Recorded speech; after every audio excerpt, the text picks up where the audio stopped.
ಅಲ್ಲಿ ಸುಮಾರು 120 ಜನ ಇವತ್ತು ಮೃತರಾಗಿದ್ದಾರೆ. 120 ಅಮಾಯಕರ ಜೀವ ಇವತ್ತು ಕಳೆದುಕೊಂಡಿದ್ದೇವೆ. ಈ 120 ಜೀವಗಳು ಕೂಡ ಅಮೂಲ್ಯವಾಗಿರ್ತಕ್ಕಂಥದ್ದು. ಇದಕ್ಕೆ ಕೇಂದ್ರದ ಎಂಪಿಗಳು ಮತ್ತು ಕೇಂದ್ರ ಸರ್ಕಾರ ನೇರ ಹೊಣೆಯಾಗಿದೆ. ಅವರ ಮೇಲೆ ಕೂಡಲೇ ಕ್ರಿಮಿನಲ್ ಮೊಕದ್ದಮೆ ಹೂಡಬೇಕು. 120 ಕುಟುಂಬಗಳಿಗೂ 1 ಕೋಟಿಯಂತೆ ಹಣವನ್ನು ಬಿಡುಗಡೆ ಮಾಡಬೇಕು. ರಾಷ್ಟ್ರೀಯ ಹೆದ್ದಾರಿ ಇವತ್ತು ಅವೈಜ್ಞಾನಿಕವಾಗಿ ಮಾಡಲಾಗಿದೆ. ಎಲ್ಲಿ ಹೋದರೂ ರಾಷ್ಟ್ರೀಯ ಹೆದ್ದಾರಿಯಲ್ಲಿ ನೀರು ತುಂಬಿದೆ.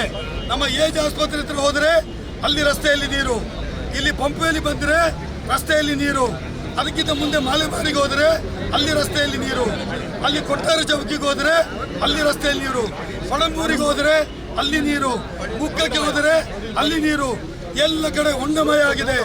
ಸುರತ್ಕಲ್ವರೆಗೆ ಹೊಂಡಮಯ. ಈ ರಸ್ತೆಗಳ ಏನು ಕ್ವಾಲಿಟಿ ಇದೆ, ಅವೈಜ್ಞಾನಿಕವಾಗಿ ರಚನೆ ಮಾಡಿದ್ದಾರೆ, ಅದನ್ನು ಕೂಡಲೇ ತನಿಖೆ ಒಳಪಡಿಸಬೇಕು. ಯಾಕಾಗಿ ರಾಷ್ಟ್ರೀಯ ಹೆದ್ದಾರಿ ಅವೈಜ್ಞಾನಿಕವಾಗಿ ನಿರ್ಮಾಣ ಮಾಡಿದೆ? ಕೊಲೆ ಆಕ್ಸಿಡೆಂಟ್ಗಳಿಗೆ ಒಂದು ದೊಡ್ಡ ಕೂಪವಾಗಿ ಪರಿಣಮಿಸಿದೆ. ನಮ್ಮದು ಪಂಪೆಲಲ್ಲಿ ಇಂದಿನ ಸಂಸದರು ನಳಿನಿ ಕುಮಾರ್ ಕಟೀಲ್ ಅವರು ಪಂಪೆಲ್ ಬಲೆ ಅಂತ ಹೇಳಿದರು. ಮಳೆಗಾಲದಲ್ಲಿ ಅಲ್ಲಿ ಹೋಗ್ಲಿಕ್ಕೆ ಬರೋದಿಲ್ಲ. ಅಲ್ಲಿ ಏಜ್ ಆಸ್ಪತ್ರೆ ಹತ್ರ ಹೋದರೆ ನೀರು ತಾಗಿ ಎಷ್ಟೋ ಜನ ಸತ್ತಿದ್ದಾರೆ, ಎಷ್ಟೋ ಜನ ತೊಂದರೆಗೀಡಾಗಿದ್ದಾರೆ. ಇದನ್ನೆಲ್ಲವನ್ನ ನಾವು ತೀವ್ರವಾಗಿ ಖಂಡನೆ ಮಾಡ್ತಾ ಇದ್ದೇವೆ. ರಾಷ್ಟ್ರೀಯ ಹೆದ್ದಾರಿಯನ್ನು ಮೇಂಟೈನ್ ಮಾಡ್ತಕ್ಕಂಥ ಜವಾಬ್ದಾರಿ, ಸರ್ವಿಸ್ ರಸ್ತೆಗಳನ್ನು ಮಾಡುವಂತಹ ಜವಾಬ್ದಾರಿ ಇದು ರಾಷ್ಟ್ರೀಯ ಹೆದ್ದಾರಿ ಪ್ರಾಧಿಕಾರಕ್ಕೆ ಸೇರ್ತಕ್ಕಂಥದ್ದು. ಹಾಗಾಗಿ ನಾವು ಇವತ್ತು ಈ ಬಿಸಿಲಿಗೆ, ಸುಡು ಬಿಸಿಲಿಗೆ ಈ ಒಂದು ಹೆಣವನ್ನು ಹೊತ್ತು ಇವತ್ತು ನಡೆದುಕೊಂಡು ಬಂದಿದ್ದೇವೆ.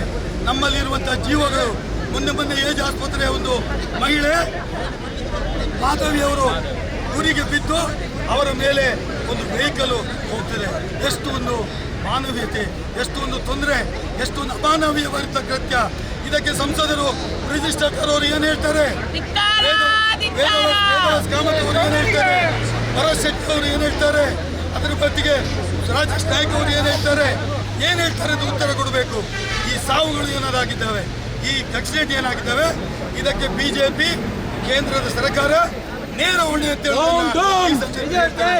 ನಮ್ಮ ಟ್ಯಾಕ್ಸ್ ಪೇಯರ್ ದುಡ್ಡನ್ನು ಇವತ್ತು 18%, 26%, 28% GST ಮೂಲಕ ದುಡ್ಡನ್ನು ವಸೂಲು ಮಾಡ್ತೀರಿ. ಆ ದುಡ್ಡು ಎಲ್ಲಿ ಓಡ್ತಿದೆ? ಟೋಲನ್ನು ಹಾಕಿ ದುಡ್ಡನ್ನು ವಸೂಲು ಮಾಡ್ತೀರಿ. ಆ ದುಡ್ಡು ಇವತ್ತು ಬಳಕೆ ಆಗ್ತಾ ಇಲ್ಲ. ಕೇಂದ್ರ ಸರ್ಕಾರದ ರಸ್ತೆಗಳು ನಿರ್ಮಾಣ ಆಗ್ತಾ ಇಲ್ಲ ಅಂತ ಹೇಳ್ತಾ ಇದ್ದೇವೆ.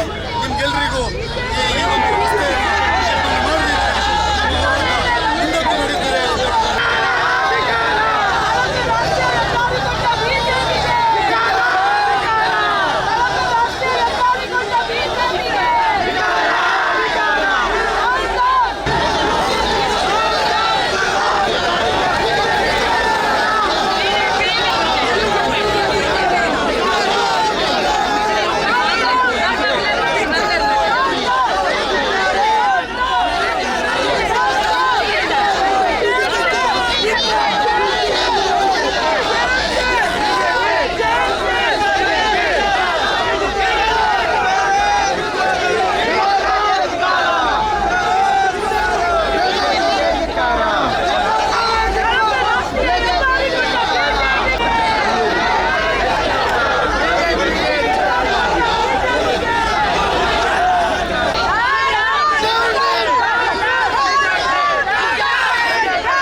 ನೇರ ಕಾರಣ ಇದು ಪ್ರಕೃತಿ ವಿಕೋಪದಿಂದ ಆದಂಥ ಮರಣ ಅಲ್ಲ, ಇದು ಮಾನವನಿಂದ ಆದಂಥ ಮರಣ.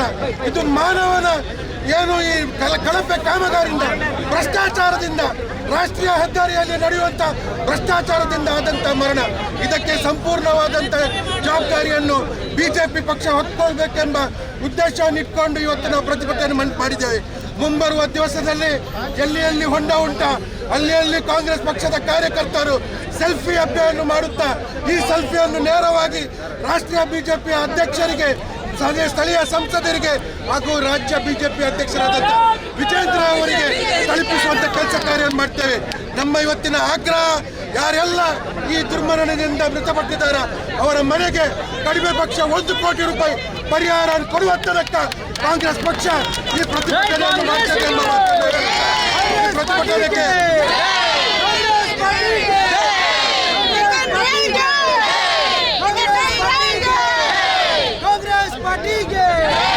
राहुल गांधी के, प्रियंका गांधी के, मल्लिकार्जुन खड़गे के, सिद्धरामಯ್ಯ के, ಸುದ್ದಿ ಚಾನಲ್ ಕ್ಷಣ ಕ್ಷಣದ ಸುದ್ದಿಗಾಗಿ.